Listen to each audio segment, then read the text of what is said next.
Dr. Rila's four delicate arms trembled as she reviewed the final presentation schedule. The conference hall buzzed with excited chatter from veterinarians across 40 different worlds, all gathered to share their knowledge of animal medicine. She had organized medical conferences before, but this year felt different. This year, the humans were coming. For 20 years, Earth had held provisional status in the Galactic Veterinary Council. Most members assumed the Deathworlders would never qualify for full membership. After all, how could any species from such a violent planet possibly practice proper veterinary medicine? The stories about Earth were terrifying enough. Apex predators on every continent, venomous creatures in the oceans. Even the plants could kill you, yet here they were.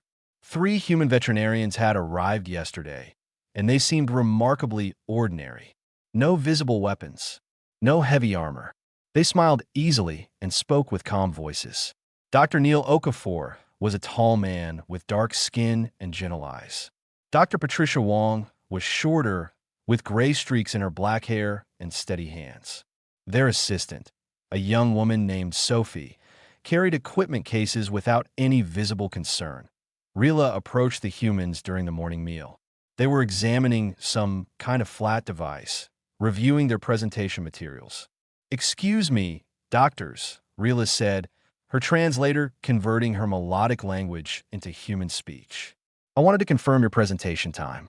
You have the main hall at midday." Neil looked up and smiled. "Perfect. We're really excited to share our work with everyone. May I ask?" Rila hesitated, unsure if the question was rude. "What exactly will you be presenting?" Patricia glanced at Neil, then back to Rila. "We thought we'd start with something basic. Show the council what veterinary medicine looks like on Earth. Give everyone a sense of how we work with animals. Basic procedures," Neil added. "Nothing too complicated for the first presentation." Rila felt her anxiety ease slightly. Perhaps the humans understood they needed to start slowly. Most galactic veterinary work involved gentle creatures. The Tyrrhenian grass singers she typically treated were docile herbivores no larger than her torso.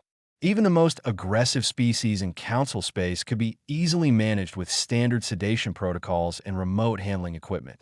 The conference hall filled quickly. Word had spread that the humans were presenting, and curiosity drew a massive crowd. Rila watched from the organizers section as veterinarians from dozens of species found seats. Council leader Threx settled his bulk into a reinforced chair in the front row. His species, the Balvarians, were among the largest in the council, but even they were herbivorous and peaceful. Neil stepped onto the stage. The lights dimmed, and a holographic display flickered to life behind him. "Thank you all for this opportunity," Neil began. "Earth is honored to join the Galactic Veterinary Council. We know our world has a reputation, and we want to show you what veterinary medicine looks like on a high-gravity death world." The first hologram appeared. It showed a blue and green planet, beautiful but somehow threatening. Then the image shifted to display Earth's biodiversity. Massive creatures with thick gray skin and tusks. Spotted predators with powerful jaws. Striped hunters with knife-like claws. Gasps rippled through the audience. Someone in the back row made a distressed sound. "These are some of the animals we work with," Neil continued calmly. "Elephants, leopards, tigers. All of them require regular medical care in our conservation programs." Rila's translator struggled with some of the Earth terms. The images spoke clearly enough, though. These were apex predators. Massive, powerful, dangerous. Patricia joined Neil on stage.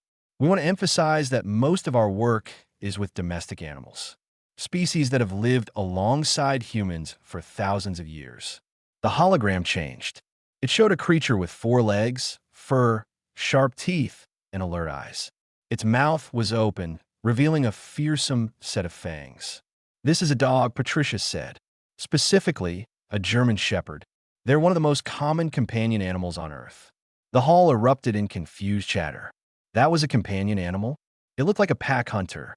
Rila could see the predator adaptations clearly. Binocular vision for tracking prey. Powerful jaw muscles. Teeth designed for tearing meat. Threx stood up, his voice booming. "You keep predators in your homes?" Neil nodded. We've been partners with dogs for over 30,000 years. They're loyal, intelligent, and loving. Most human families have at least one. But how do you sedate them for medical procedures? Someone called out. We usually don't, Patricia replied. Most dogs are comfortable with veterinary exams while fully conscious. They trust us. The word hung in the air. Trust. With a predator, Neil advanced the presentation. Now I'd like to show you a standard procedure.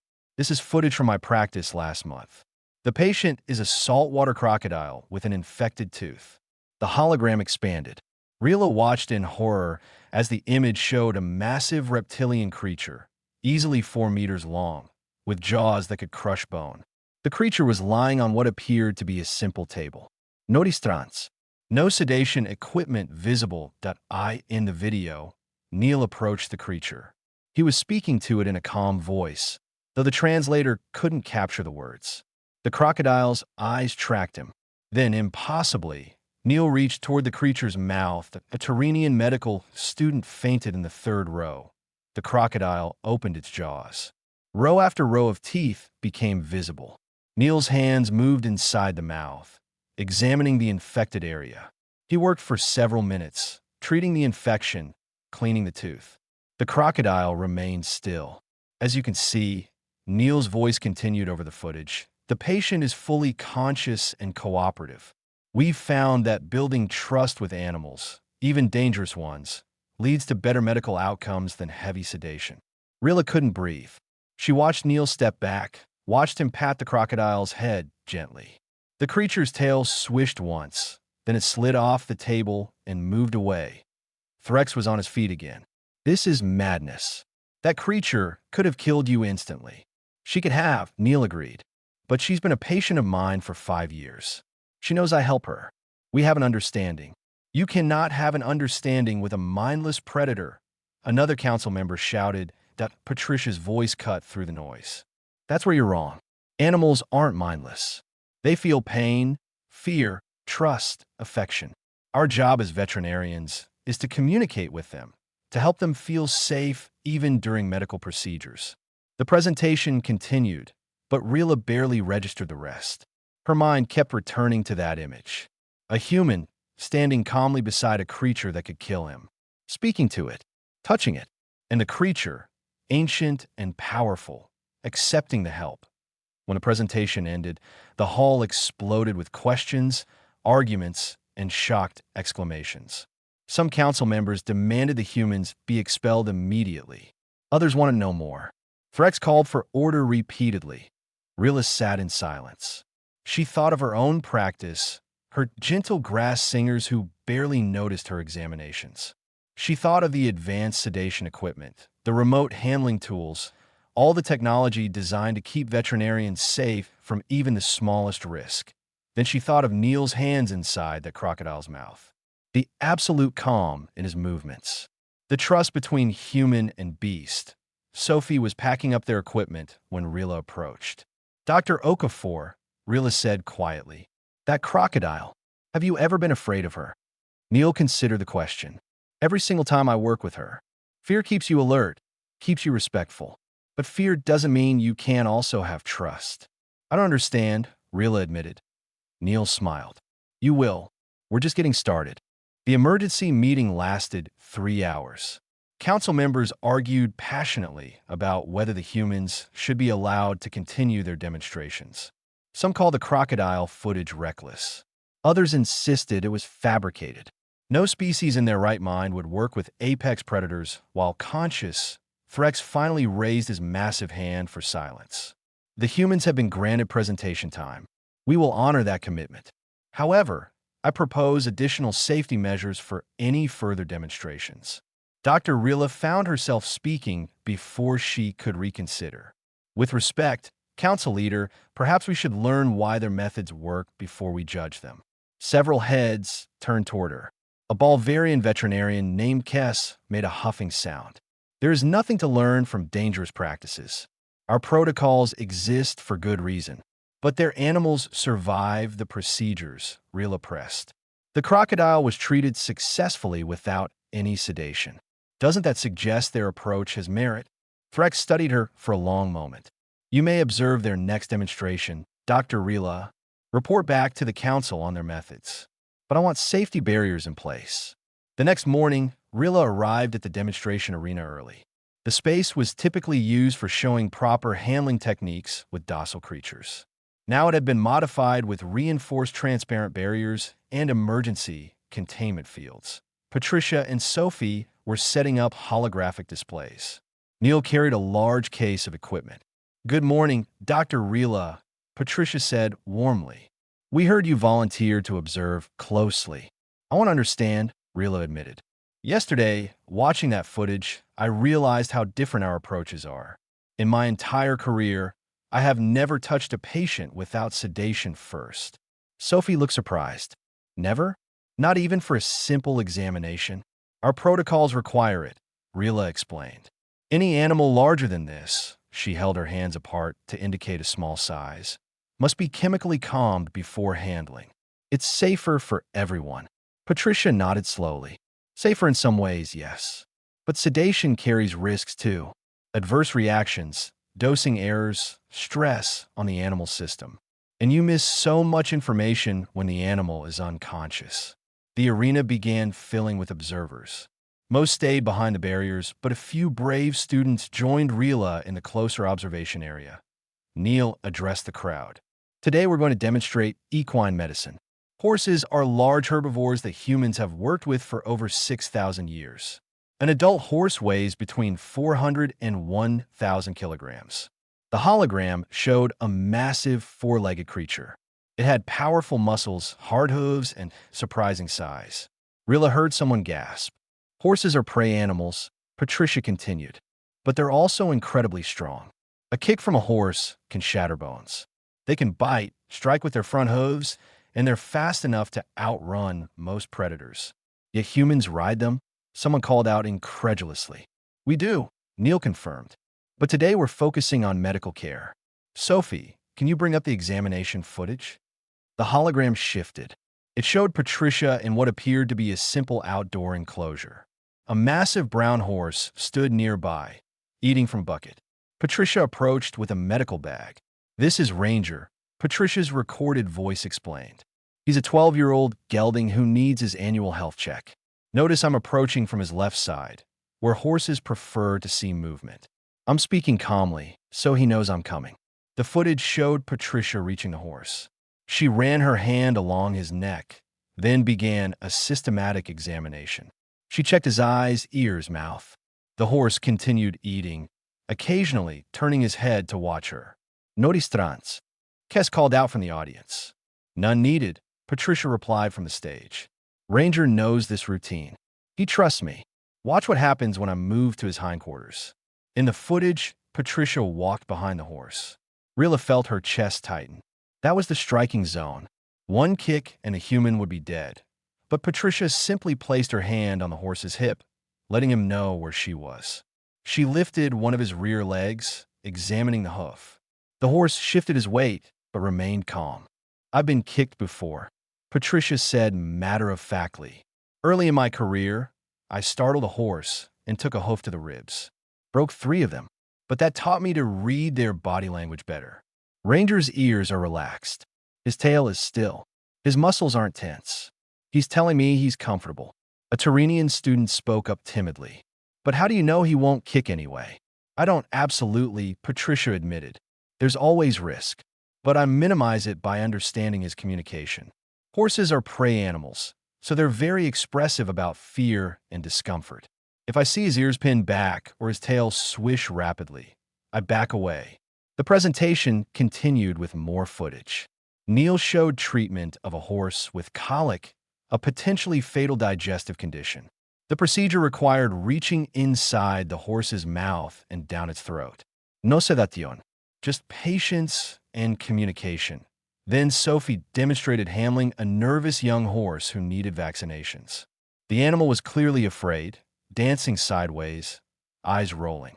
But Sophie didn't force the procedure.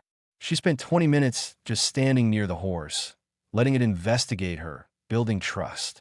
When she finally administered the injection, the horse flinched but didn't bolt. "Time investment," Sophie explained. "Yes, I could have sedated him and finished in 5 minutes. But now he's learned that medical procedures aren't dangerous. Next time will be easier. During a break, Rilla approached Neil directly. In your crocodile footage yesterday, you mentioned working with her for 5 years. Do you see the same patients repeatedly? Often, yes, Neil said, especially in wildlife rehabilitation. We release animals back to their habitats, but sometimes they return when injured. There's a sea turtle I've treated 4 times now. She seems to remember that our facility helps her. She remembers, Rilla repeated softly. We never considered that animals might remember us. Patricia joined them. Memory is crucial. It's how trust builds. That's why we avoid traumatic procedures when possible. An animal that associates us with pain will be much harder to treat next time. The afternoon session focused on carnivores. Neil presented cases of treating injured wildlife. A fox with a broken leg. A wolf with an infected wound. Each time, the approach was the same. Minimal restraint. Calm voices. Patient observation of body language. The wolf footage was particularly striking. The animal was clearly in pain, clearly afraid. But the human veterinary team moved slowly, giving the wolf space to assess them. They used food rewards. They spoke constantly in soothing tones. Eventually, the wolf allowed them to examine and treat the wound. This wolf was released back to his pack 3 weeks after treatment, Neil explained. He's fully recovered. Threx rumbled from his seat. I begin to see your method. You treat the animal's fear as much as their physical injury. Exactly, Patricia said. An animal in a panic can't heal properly. Stress hormones affect recovery. If we can keep them calm, even through medical procedures, they heal faster and more completely. As the demonstration ended, Rilla felt something shift in her understanding. She had spent her career thinking of animals as simple creatures that needed to be controlled. But humans saw them as individuals with emotions, memories, and the capacity for trust. That evening, she reviewed her notes. Tomorrow, the humans would bring live animals to the station. Real Earth creatures, not just holograms. The council had agreed, though many members were terrified. Rilla was terrified too. But she was also curious. She wanted to see if the bond between humans and animals was real or just clever video editing. Sophie found her in the observation deck. Dr. Rilla, I wanted to thank you for being open-minded. A lot of the other council members seem angry. They're afraid, Rilla said. Change is frightening. Your methods challenge everything we believe about animal medicine. Our methods aren't perfect, Sophie admitted. People get hurt sometimes. Animals get stressed sometimes. But we think the relationship is worth it. Animals aren't just bodies to be fixed. They're living beings who deserve respect and dignity. Rilla's 4 arms gestured agreement. I'm beginning to understand. Tomorrow, when the animals arrive, may I assist? Sophie smiled. We'd be honored. The transport ship docked at dawn. Rilla stood in the observation bay, watching through reinforced glass as cargo containers were carefully moved into the modified quarantine section. The station's environmental controls had been adjusted to accommodate Earth's atmosphere in that zone. Oxygen-rich air, higher pressure, the specific temperature range that Earth creatures needed. Other council members gathered behind her, murmuring nervously. Kes kept his distance from the glass, as if even watching from here was dangerous. The first container holds domestic animals, Patricia explained through the communication system. She was inside the quarantine section with Neil and Sophie, all 3 wearing standard clothes with no protective gear. We brought dogs to start. They're friendly and used to strangers. The container opened. A 4-legged creature emerged, brown and black with alert ears and a wagging tail. It was the size of a Tyrrhenian adult, muscular and clearly strong. The dog's mouth opened, showing those predator teeth, and it panted happily. This is Duke, Sophie said, walking beside the animal. He's a German shepherd, 3 years old. He works as a therapy dog in hospitals back home. Duke's tail wagged harder.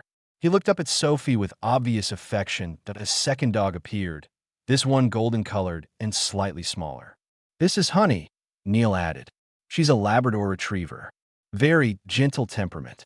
Honey approached the transparent barrier where the aliens watched. Her tail moved in wide, sweeping arcs. She pressed her nose against the glass, breath fogging the surface. Rila's translator picked up soft sound from nearby observers. Fear, confusion, wonder. A creature that could clearly kill, standing there with friendliness in its body language. "May I enter?" Rila asked suddenly. The room went silent. Threx turned his bulk toward her. "Dr. Rila, that is not necessary for observation. But I need to understand," Rila insisted. "Watching through glass tells me nothing about the bond they describe. I want to feel it." Patricia's voice came through the speaker. "We'd welcome you, Dr. Rila, but you should know that dogs are very perceptive. They'll sense your fear. It won't make them aggressive, but it might make them cautious around you."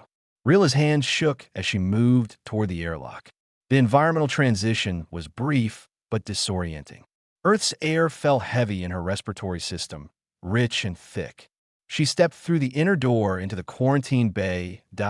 Duke's ears perked up immediately. He turned toward her, and Rila froze. Those eyes, predator eyes, tracked her movement. The dog took a step forward. "Easy," Sophie said gently. "Duke, sit." The dog sat, but continued watching Rila intently. "He's curious about you," Sophie explained. "You're the first non-human he's met. Your scent is different. Your movement pattern is different. He's trying to understand you, same as you're trying to understand him." Rila forced herself to breathe slowly. "What should I do?" "Don't approach him yet," Patricia advised. "Let him come to you if he wants. Crouch down so you're less threatening. Don't stare directly at him." Rila lowered herself, keeping her eyes on the floor. Her forearms felt awkward, and she tucked them close to her body. Minutes passed. She heard Duke's breathing, heard his claws clicking on the floor as he moved. Then a cold nose touched her arm. Rila gasped but held still. Duke sniffed her thoroughly, his breath warm against her skin. His tail was wagging. After a long moment, he licked her hand. "He likes you," Sophie said, smiling. "That's his way of saying you're okay." Rila slowly raised her eyes. Duke sat in front of her, tongue out, looking pleased with himself. Cautiously, she reached toward him. Her hand touched his head, felt the soft fur, the warmth of a living creature who trusted her not to hurt him. "He's so warm," Rila whispered. "Mammals are," Neil said. "We maintain high body temperatures. It's part of what makes Earth creatures so energetic compared to most species." The rest of the morning brought more animals. Horses arrived, and Rila watched Patricia check their vitals while they stood calmly in temporary stalls. The sheer size of the animals was overwhelming, but their gentle eyes and soft sounds made them less frightening. Then the wildlife rehabilitation patients arrived. "We brought injured animals that are currently in our care," Neil explained. "They'll be released back to Earth once they're healed. But for now, they need medical attention." The first was a bird. It emerged from its container with a piercing cry that made every alien in the observation bay flinch. The creature had a hooked beak, talons like knives, and fierce eyes. "Golden eagle," Patricia said. "Broken wing from a collision. We've stabilized it, but she needs another week of treatment before she can fly again." A human rehabilitation specialist named Harrison entered the bay. He approached the eagle calmly, speaking in low tones. The bird watched him but didn't strike. Harrison examined the wing carefully, his movements precise and gentle. "Eagles are apex predators," Harrison explained. "They can kill prey much larger than themselves. But this one understands we're helping her. She's been in our care for 3 weeks now." "How can a wild predator understand help?" Kess asked through the speaker system. "Intelligence," Harrison replied simply. "Eagles are remarkably smart. They learn, they remember. This one was in terrible pain when we found her. We gave her food, treated her injury, kept her safe. She associated us with relief from pain. Now she tolerates handling because she knows the outcome is positive." The eagle made another cry, softer this time. Harrison offered her a piece of meat, which she took delicately despite her obvious capability for violence. More animals followed. A fox with a healing leg fracture. A raccoon recovering from illness. Each one showed the same pattern. Wildness, yes. Danger, absolutely. But also a strange cooperation with their human caregivers. Then Sophie announced the final arrival. "We have one more patient. He's the most challenging we brought." Everyone behind the barriers should know that wolves are pack predators. This one was injured in a territorial dispute. He's been in our care for 2 weeks, but he's still not fully comfortable with us. The wolf container opened slowly. Rilla heard a low growl that resonated in her chest. The creature that emerged was smaller than she expected, but radiating coiled power. Gray fur, yellow eyes, muscles designed for running down prey. The wolf's name was Storm, and he looked like he earned it. His ears were flat against his head. His lips pulled back slightly, showing teeth. A bandage covered one shoulder. "He's afraid," Patricia said softly. "In pain, in a strange place, surrounded by unknown scents. This is when animals are most dangerous, when fear overrides everything else." Threx's voice boomed through the speaker. "You should sedate that creature immediately." "We could," Neil agreed. "But he needs a wound check, and we learn more about his healing if he's conscious." Sophie is going to try building trust first. Sophie gathered medical supplies and sat down on the floor several meters from Storm. She didn't look at him directly. She didn't move toward him. She just sat, calm and patient. The room was utterly silent. Rilla could hear her own heartbeat, fast and nervous, storm-paced. He growled. He tested the air with his nose, sorting through the complex scents. 10 minutes passed. 20. Sophie remained still.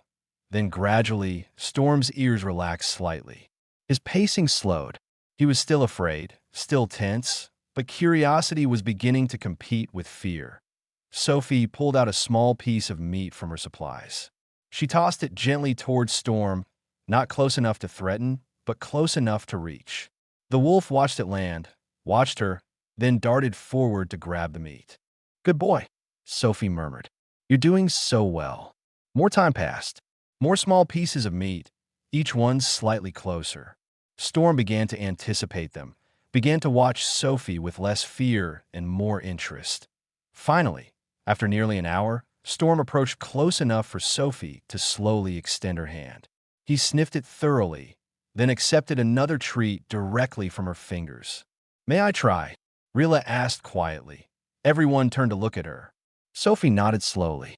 "Come sit beside me. Move very slowly. Let him decide if he wants to meet you." Rilla crossed the space carefully. Her legs felt weak. She sat next to Sophie, and Storm's eyes locked onto her immediately. The wolf's body tensed. "You smell different to him," Sophie whispered. "He's never encountered your species before. Give him time." Rilla held perfectly still. Storm circled around them, keeping distance, assessing this new element. His nose worked constantly, gathering information. Then, like he had with Sophie, he made a choice. Storm approached Rilla. His nose touched her arm, cold and wet. He sniffed each of her 4 hands, her torso, her face. His breath smelled like meat and wildness. This close, she could see every tooth, every claw. One bite could kill her, but Storm didn't bite. He licked her hand once, the same greeting Duke had given her, then backed away to a comfortable distance. "He accepts you," Sophie said softly. "You're packed now, as far as he's concerned." Rilla felt tears forming. She had just been approved by an apex predator. A creature that should terrify her had chosen to trust her, if only barely. Patricia's voice was gentle. "This is what we wanted you to see. Not just our skills, but the possibility. These animals aren't monsters. They're individuals who can form bonds across species lines. Given patience, given respect, given time, almost any creature can learn to trust." Rilla looked at Storm, at Duke sleeping peacefully near the wall, at Honey watching everything with happy curiosity. She thought of the eagle, the fox, all the dangerous, beautiful creatures humans had brought. "Tomorrow," Threx announced, "the humans will demonstrate a medical procedure. We will observe how this trust functions in practice." Rilla knew what was coming. They would treat Storm's wound. An injured predator, conscious, being handled by humans. Everything in her training said it was impossible, but she had felt Storm's acceptance. She had seen a bond. Maybe impossible was just another word for not yet understood. The surgical bay had been transformed into a demonstration theater. Rows of seats rose behind the reinforced observation barrier, already filling with veterinarians from across the galaxy. Rilla sat in the front row, close enough to see details but protected by transparent aluminum composite strong enough to contain a breaching ship hull. Storm paced in the modified treatment area. The infection in his shoulder wound had worsened slightly overnight. The bandage needed changing, the area needed cleaning, and antibiotics needed to be administered. All of this required touching an injured, frightened predator. Before we begin, Neil addressed the crowd. I want everyone to understand what you're about to witness. This wolf is in pain. He's in a strange environment. Every instinct tells him to defend himself. We could sedate him completely and finish this procedure in 10 minutes with zero risk. Patricia continued the explanation. But sedation has costs. The drugs stress his system. He'd be disoriented and frightened when he woke up. And most importantly, he wouldn't learn that medical care helps him. Every future treatment would require sedation again because he'd never developed trust. So instead, Sophie added, we're going to ask Storm to cooperate, to choose to let us help him. Kes stood up in the audience. This is insanity. You're risking your lives for a teaching moment. Harrison, who had joined the team for this procedure, turned to face the crowd. We risk our lives every time we work with wildlife. That's the job, but it's not blind risk. We read body language. We understand behavior. We respect boundaries. That's what keeps us safe. The team entered the treatment area. They moved slowly, speaking in calm voices. Storm's ears flattened immediately. He backed into a corner, lips curling back in a warning snarl. He's telling us he's afraid. Patricia narrated for the audience. See his posture? Low to the ground, ready to flee or fight. We're not going to force this. We're going to give him reasons to trust us. Sophie sat down on the floor again, repeating yesterday's approach. She had treats in her pocket and medical supplies within reach, but she made no move towards Storm. She simply existed in his space, non-threatening. Minutes crawled by. Rila watched Storm's internal struggle play across his body language. Fear versus curiosity. Pain versus caution. The infected wound must be bothering him, itching and aching beneath the bandage. Slowly, Storm's snarl faded. His ears lifted slightly. Sophie tossed him a treat, which he caught and swallowed without taking his eyes off her. Harrison joined Sophie on the floor, moving with deliberate slowness. Now, there were two humans. Storm's tension increased briefly, then settled again as Harrison also made no threatening moves.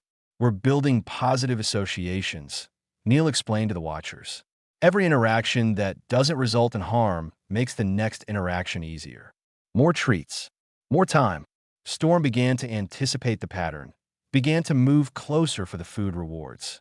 When he was within reach, Sophie slowly extended her hand toward his uninjured side. Asking permission, Patricia said softly, "If he pulls away, we stop." Storm sniffed Sophie's hand, then allowed her to touch his shoulder. Harrison opened the medical kit. The smell of antiseptic filled the air, and Storm's nose wrinkled. He remembers that smell from previous treatments. Neil said, "It's associated with discomfort. Watch how we handle his concern." Sophie kept her hand on Storm's shoulder, a steady pressure that seemed to calm him. Harrison held up the antiseptic bottle where Storm could see it, letting him investigate the scent. Then Harrison opened a container of especially good treats, creating a positive smell to compete with the medical odors. The actual treatment began. Harrison's hands moved toward the bandage while Sophie maintained contact and offered treats. Storm's body tensed, but he didn't snap or flee. "The key is reading his threshold," Patricia narrated. "If he shows real distress, we pause. We'll let him calm down. Then we try again." The bandage came off. The wound underneath was red and swollen. Rilla could see it must be painful. Storm whimpered, a sound that seemed too vulnerable from such a fierce creature. "I know, buddy," Harrison murmured. "I know it hurts. We're going to make it better."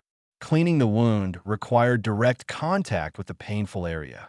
Harrison worked with incredible patience, pausing whenever Storm's muscles tensed too much, rewarding each moment of cooperation with treats and praise.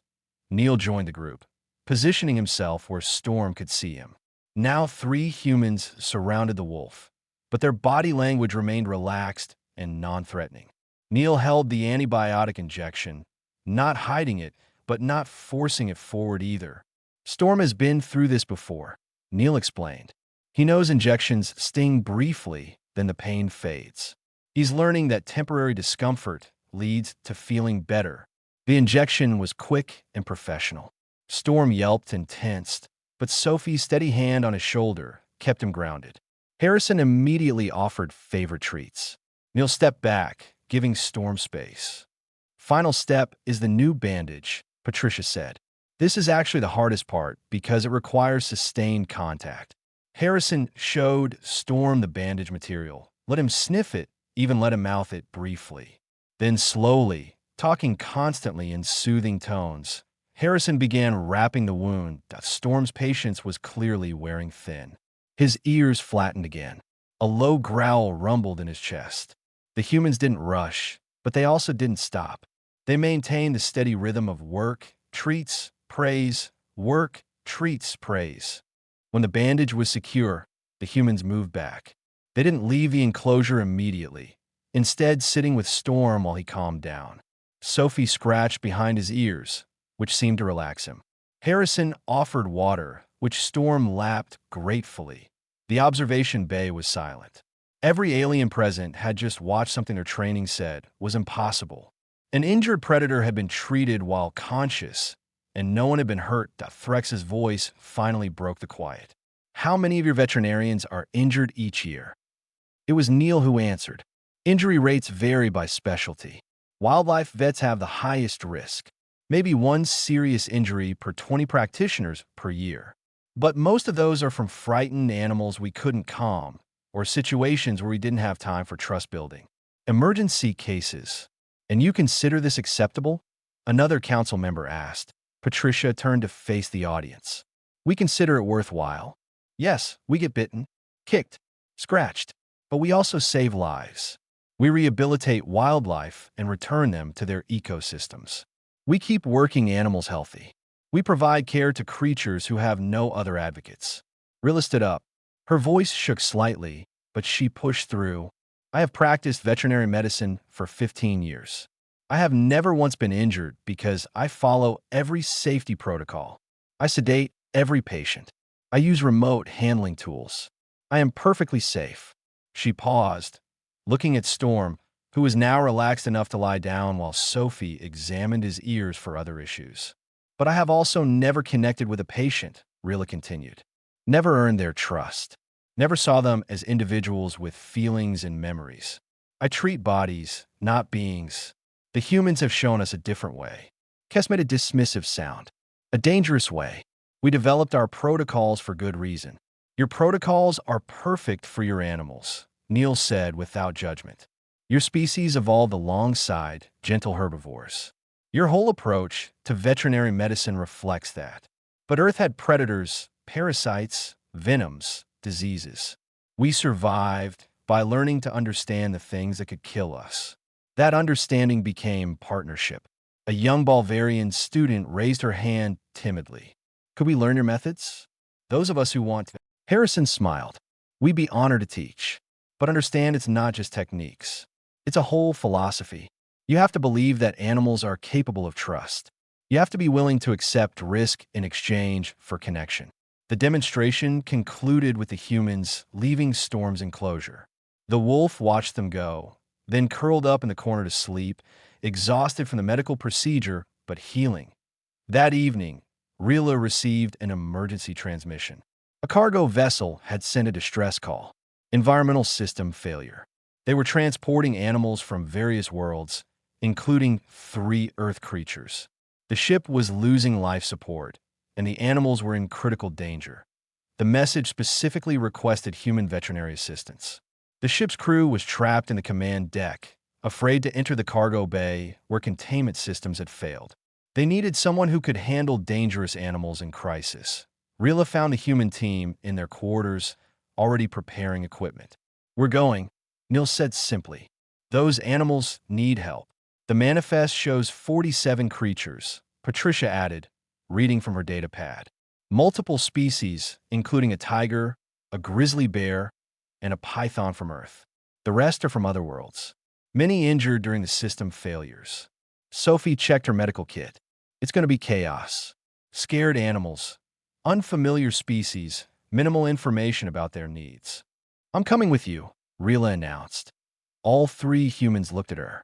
Harrison, who had joined them, raised an eyebrow. You don't have to, Patricia said gently. This will be dangerous. I know, Rila replied. But if I'm going to learn your methods, I need to see them under real conditions. Not demonstrations. Real work. Neil nodded slowly. Then let's go save some lives. The rescue ship launched within the hour. As they accelerated toward the distressed cargo vessel, Rila wondered what she had volunteered for. But when she looked at the humans, she saw calm determination. They were heading toward danger because creatures needed them. That was the heart of it, she realized. Not bravery, not recklessness, just the simple certainty that when an animal was suffering, you helped. No matter the risk, Storm had taught her that. A wolf who chose trust despite every reason for fear. If he could be that brave, so could she. The cargo ship hung in space like a wounded creature. Scorch marks streaked its hull where a power surge had blown out environmental controls. Through the viewports, Rila could see flickering emergency lights painting the interior red and black. The rescue ship docked carefully. The cargo vessel's crew transmitted constantly, their voices tight with fear. They had sealed themselves in the command deck 3 hours ago when the animal containment systems failed. Now they could hear roaring, screeching, and impacts against bulkheads. They refused to open the interior doors. Life support is at 30% in the cargo bay, Patricia read from her scanner. Temperature fluctuations, oxygen levels dropping. We have maybe 4 hours before conditions become fatal for most species. Neil checked his equipment. We go in through the maintenance access. Sophie, bring Duke and Honey. The dogs might help calm some of the frightened animals. Harrison loaded extra medical supplies into carry packs. Rila, stay close to me. If something goes wrong, follow my lead immediately. Rila's forehands shook as she gathered her own medical kit. She had volunteered for this. No turning back now. The maintenance hatch opened with a grinding sound. The corridor beyond was dark except for emergency strips. Sounds echoed from deeper in the ship. A roar that made Rila's species memory scream about predators. A high-pitched cry of distress. Something heavy slamming against metal.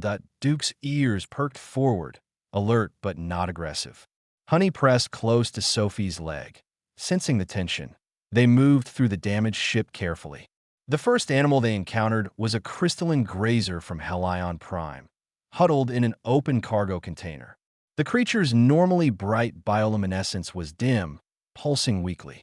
Heat stress, Patricia diagnosed immediately. These beings need cold environments. The temperature fluctuations are killing it. Rila watched Patricia approach the alien creature with the same calm she had shown with Earth animals. Different biology, different needs, but the same fundamental approach. Read the body language. Move slowly. Offer help without force. The grazer was too weak to flee. Patricia administered fluids and wrapped it in cooling blankets from their supplies.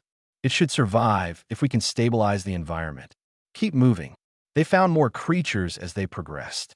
A pack of small furred beings from Dendros too, terrified and crying for their missing handlers.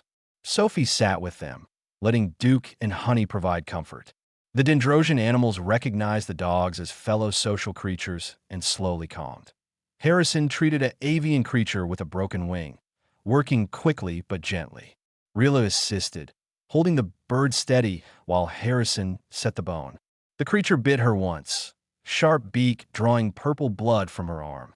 She yelped but held firm. Good, Harrison said. You didn't let go. The bird needed you to be steady. They reached the main cargo bay. The massive door was jammed half open. Beyond it, chaos. Containers had broken open during the power surge. Animals roamed freely, stressed and frightened. Some were injured. All were in danger from the failing life support. And somewhere in that darkness was the python. 12-meter reticulated python. Neil read from the manifest. Requires high heat and humidity. Current conditions will kill her within 2 hours. They found the snake in a damaged thermal enclosure. The temperature had dropped dangerously low.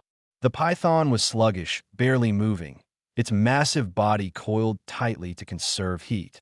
"She's dying," Harrison said flatly. "We need to warm her immediately." The enclosure door was jammed. Harrison forced it open manually, then crawled inside without hesitation. The python was too cold to be aggressive, but still a 12-meter constrictor was inherently dangerous. "Talk to me," Patricia called. "How bad?" "Very cold. Responsive, but weak." Harrison began wrapping the python in thermal blankets. "Not enough. She needs direct heat." Rila watched in amazement as Harrison positioned himself against the snake's body, using his own warmth to help. The python slowly, weakly, began to coil around him. "It's okay," Harrison murmured to the snake. "I know you're scared. I'm going to help you get warm." Within minutes, the python had wrapped loosely around Harrison's torso, seeking his body heat. Any constriction could be fatal, but Harrison remained calm. He monitored the snake's breathing, checking her responses, talking constantly in soothing tones. "She knows I'm helping," Harrison explained to Rila. "She's not squeezing, just holding on." They stabilized the python's temperature over 30 agonizing minutes. When Harrison finally emerged from the enclosure, the snake was alert enough to release him safely.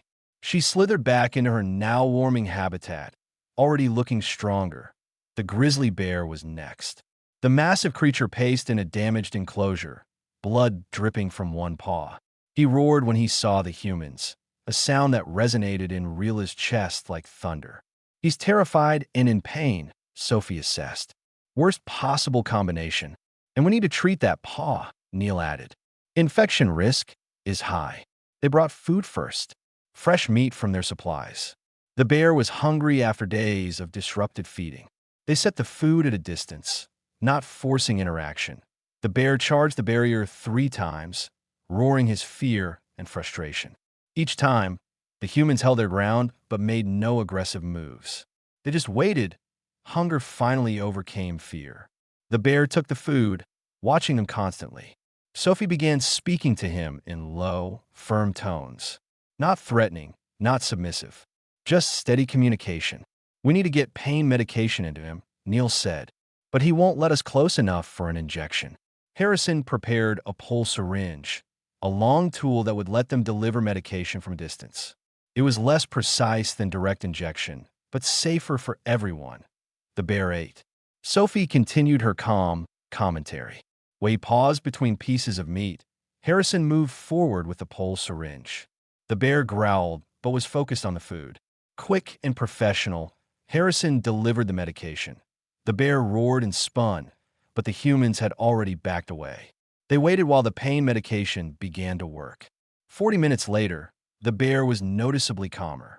The paw still needed treatment, but that would have to wait until he trusted them more. "We've done what we can for him right now," Patricia said. "Let's find a tiger." The Bengal tiger was in the worst situation. Her enclosure had completely collapsed. She had 2 cubs with her, both healthy but terrified. The mother tiger herself had lacerations across her shoulders and was severely dehydrated. She would not leave her cubs. When the humans approached, she placed herself between them and the young, snarling a warning that needed no translation. "Touch my babies and die." "We have to respect that boundary," Neil said quietly. "She's protecting her young. It's the strongest instinct she has. But she needs water desperately," Patricia observed. "Look at her gums, her eyes. She's maybe hours from organ failure."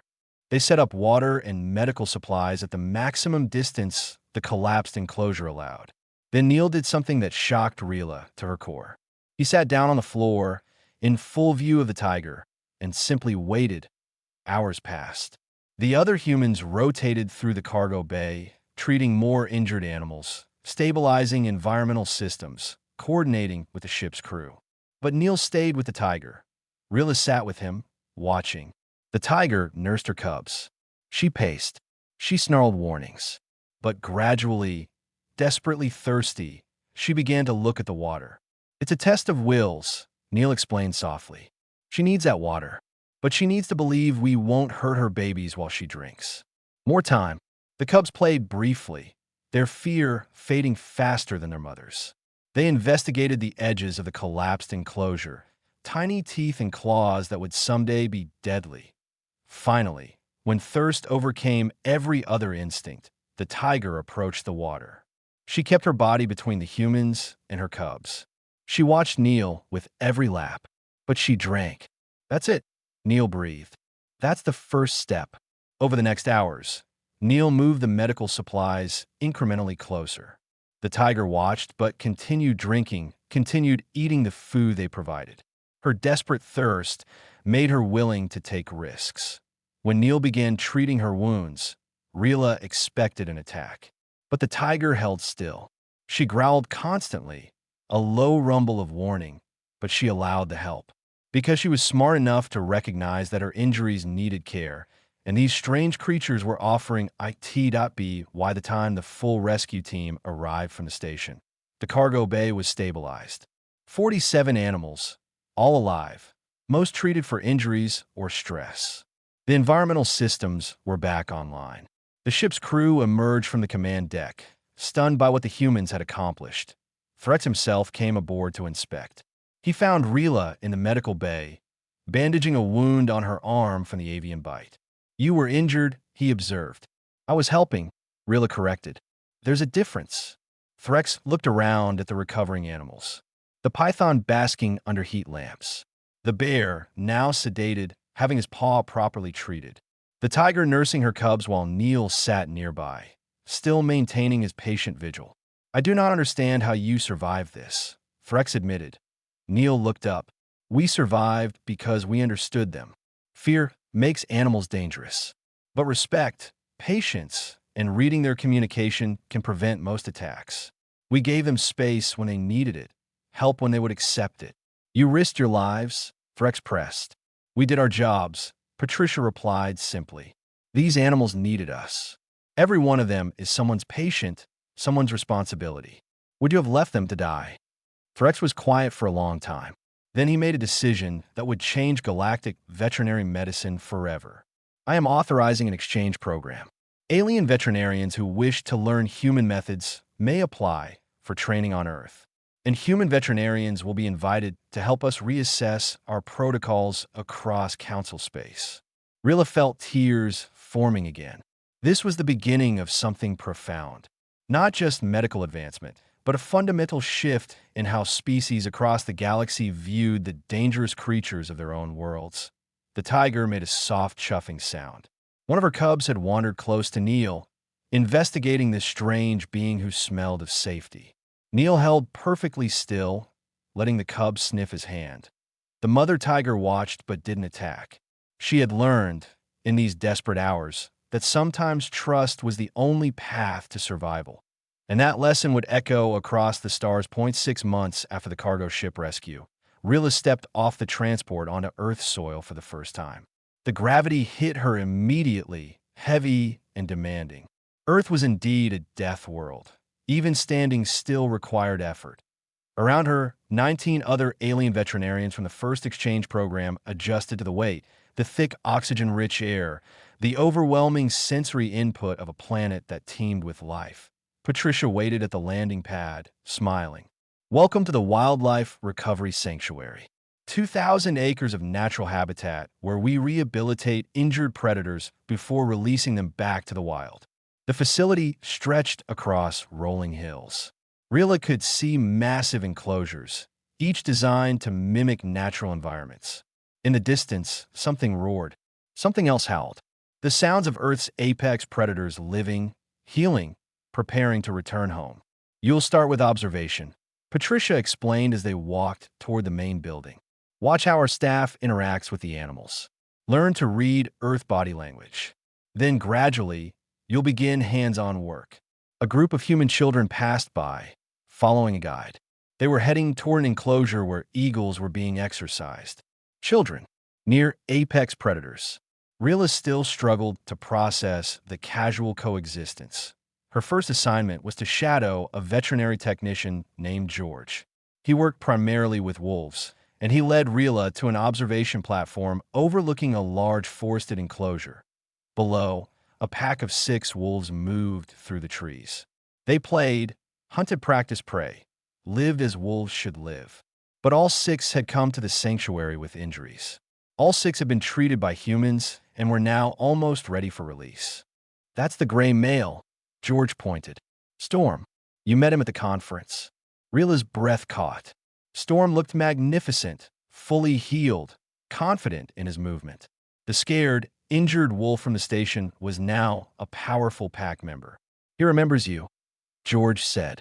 "Watch." George called out a specific vocalization. Storm's ears perked up. He looked toward the platform, saw George, and approached the fence line.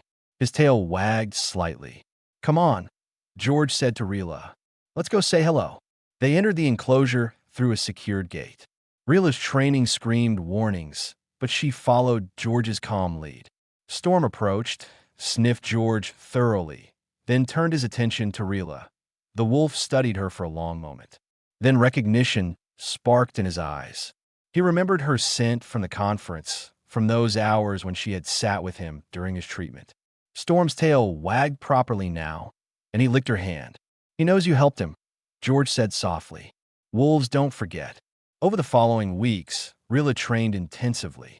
She learned to read the subtle ear positions that indicated a wolf's mood. She practiced the calm, steady body language that communicated safety.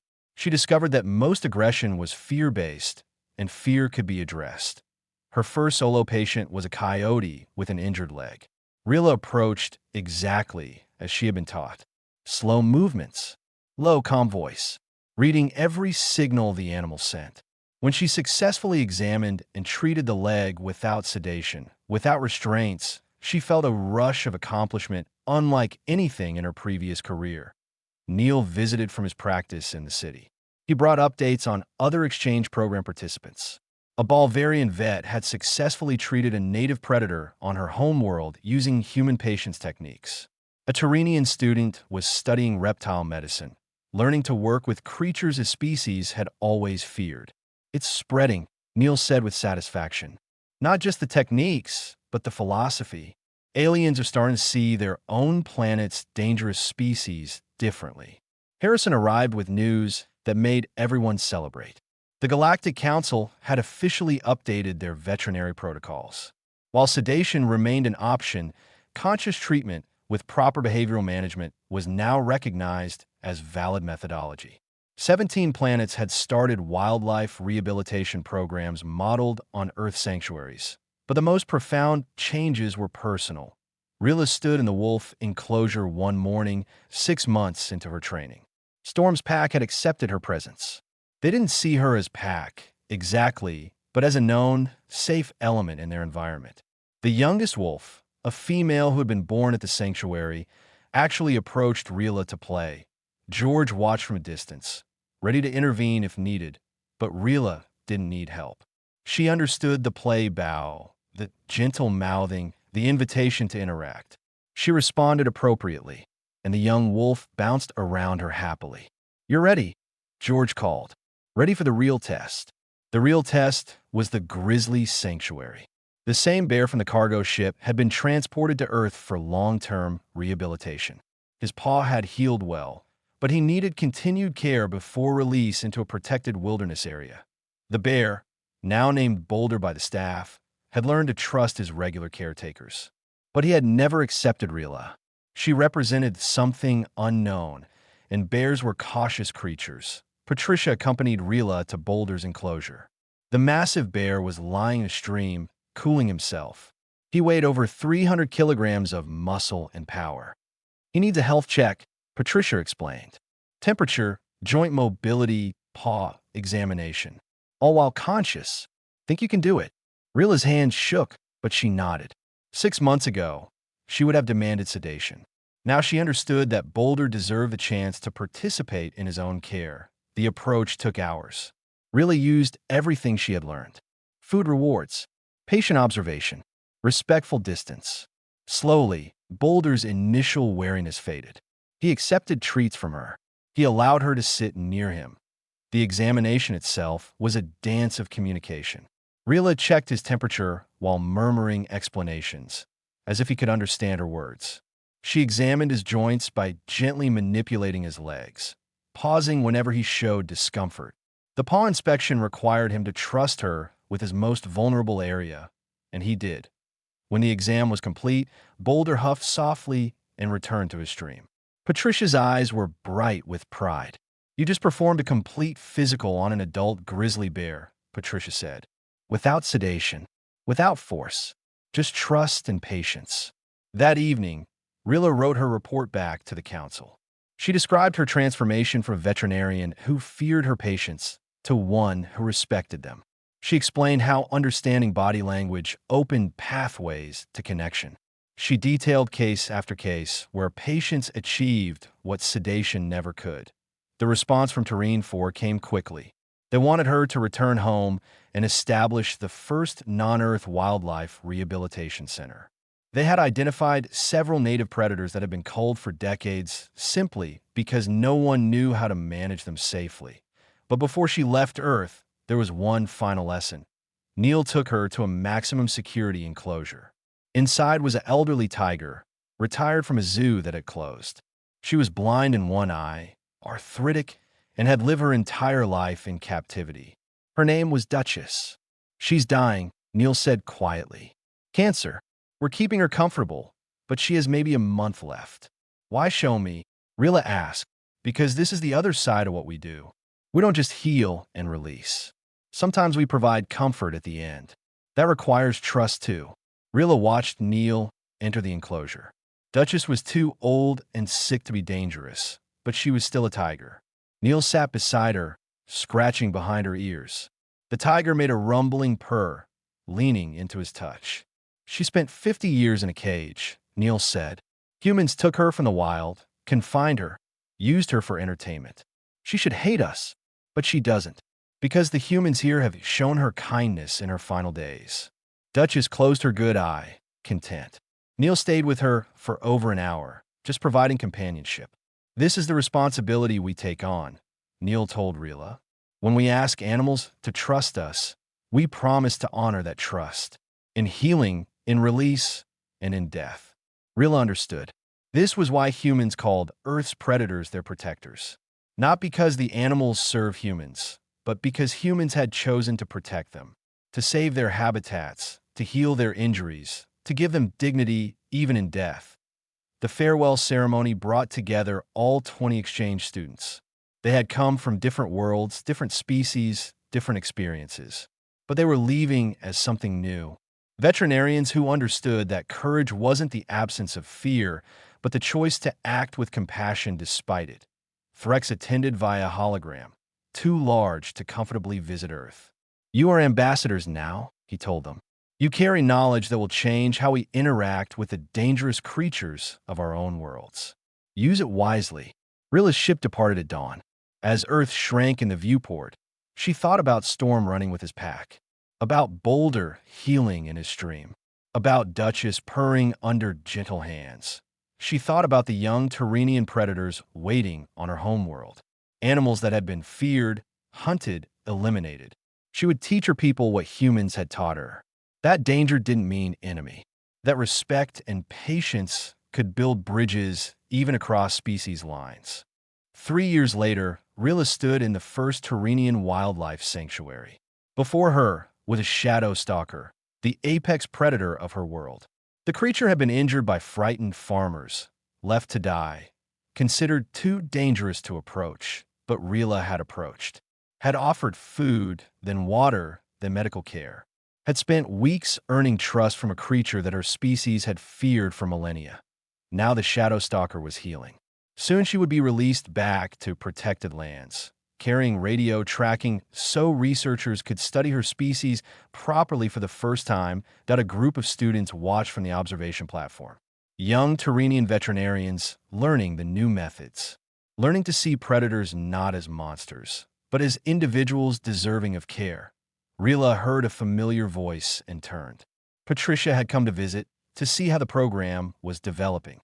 "You've done amazing work," Patricia said, looking around at the facility. "Earth's methods, adapted perfectly for Terrene 4. You taught us to be guardians," Rilla replied. to protect the creatures that frightened us. Patricia smiled. You taught yourselves. We just showed you it was possible. The shadow stalker made a low sound. Not quite a purr, but close.